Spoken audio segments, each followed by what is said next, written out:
Join with Medha Language Theatre for spoken English and personality classes.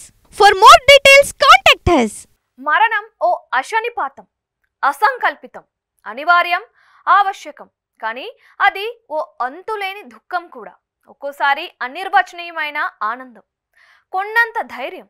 ముందు వెనుక తేడాతో సృష్టిలో ప్రతి ఒక్క జీవికి తప్పని అనుభవం ఇది. తప్పించుకోలేని అనుభూతి ఇది. మరణం వరించి వస్తే ఎదురెళ్ళి స్వాగతం పలకాలే కానీ పారిపోవడానికి వీలుండదు. అది ధర్మం, సమవర్తి ఆదేశం. ఎవ్వరైనా సరే పాటించాల్సిందే. అయినా మనిషి మాత్రం చావును జయించే ప్రయత్నం చేస్తున్నాడు. చావు వెనుక ఉన్న రహస్యాలను ఛేదించే పనిలో పడ్డాడు. మృత్యుంజయుడు అవ్వాలని ఉవ్విళ్ళు ఊరుతున్నాడు. అసలు మరణం అంటే ఏమిటి?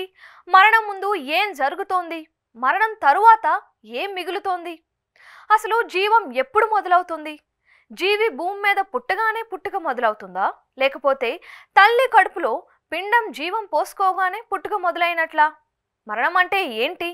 మనిషి చనిపోయిన తర్వాత ఏమైనా మిగులుతుందని కొందరు, ఏమీ మిగలదని ఇంకొందరు వాదించుకుంటూనే ఉన్నారు. ఇప్పటికీ తెలుసుకోలేని రహస్యం ఇది. మనిషి పృథ్వీ, నీరు, అగ్ని, వాయు, ఆకాశం ఈ పంచభూతాల సమ్మేళనం. మరణించాక ఏ భూతం ఆ భూతంలో కలిసిపోతుంది. మరణం తరువాత మరేమీ మిగలదు. దహనంతోనో ఖననంతోనో అంతా ముగిసిపోతుంది.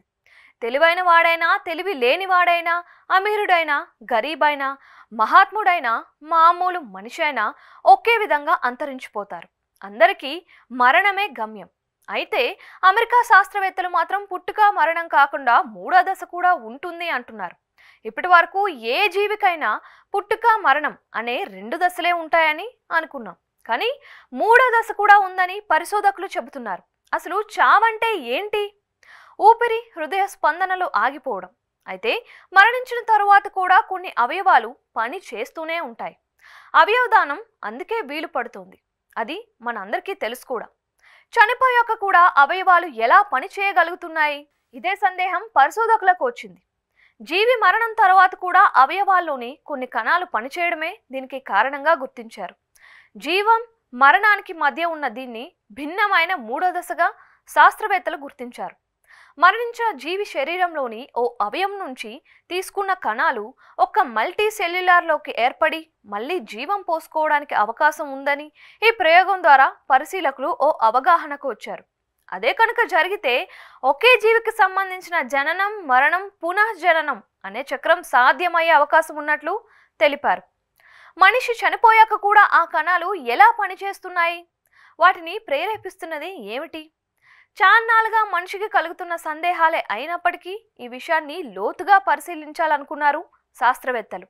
ఆ పరిశోధనలో గొప్ప విషయాన్ని కనుగొన్నారు. మనిషి చనిపోయినప్పటికీ సరైన పరిస్థితుల్లో కణాలను భద్రపరిచినప్పుడు అవి తిరిగి జీవాన్ని పోసుకుంటాయని కనిపెట్టారు. ఈ కణాలకు పోషకాలు, ఆక్సిజన్ అందించినప్పుడు అవి మల్టీ సెల్యులార్ వ్యవస్థగా ఎదుగుతాయని, జీవక్రియలను కూడా కొనసాగించగలవని తెలుసుకున్నారు.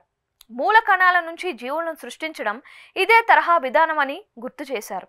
అంతేకాదు, జీవి మరణించేటప్పటికీ ప్రాణంతో ఉండే కణాలు గతంలో తమ సజీవ శరీరంలో ఉన్నప్పుడు చేయలేని కొత్త పనులను కూడా చేయగలవని, వాటి ఆకారంలో కూడా మార్పులు వచ్చే అవకాశం ఉంది అనే అద్భుతమైన విషయాన్ని కనిపెట్టారు.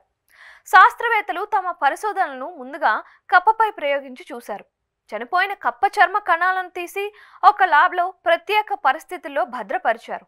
ఆ కణాలు జెనోబాట్స్ అనే బహుళకణ జీవిగా రూపాంతరం చెందడాన్ని శాస్త్రవేత్తలు గమనించారు. అయితే కొత్తగా ఏర్పడిన జీవి గతంలో కంటే భిన్నంగా ప్రవర్తించడాన్ని వారు గుర్తించారు.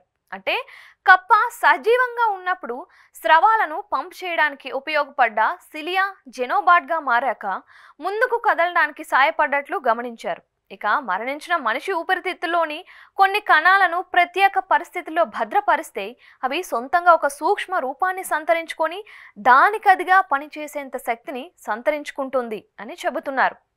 పరిశోధకులు కొత్తగా కనిపెట్టిన మూడో దశతో మరణం రహస్యం వీడిపోతుంది. చూడాలి మరి ఏం జరుగుతుందో.